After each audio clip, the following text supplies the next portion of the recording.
यावर्षी मान्सून पूर्वीच पावसाने सुरुवात केली, त्यामुळे शेतकऱ्यांनी समाधान व्यक्त करीत पेरणीला सुरुवात केली। सुरुवातीला समाधानकारक पावसामुळे पिके बहरली।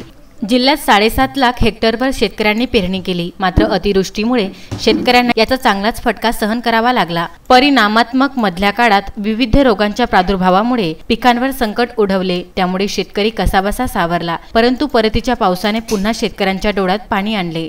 अमरावती जिल्ह्यात झालेल्या अतिवृष्टीमुळे 1,98,812 हेक्टरवरील मोठ्या प्रमाणात नुकसान झाले आहे, तर 42,850 हेक्टरवरील शेतजमीन खरडून गेलेली आहे। यामध्ये वरुड तालुक्यात सर्वाधिक 29,970 हेक्टरवरील पिकांचे नुकसान झाले आहे।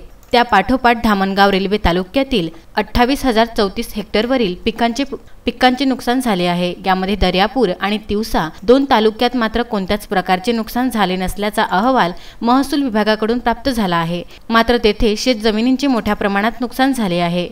उत्तम ब्राह्मणवाडे, विदर्भ न्यूज, अमरावती।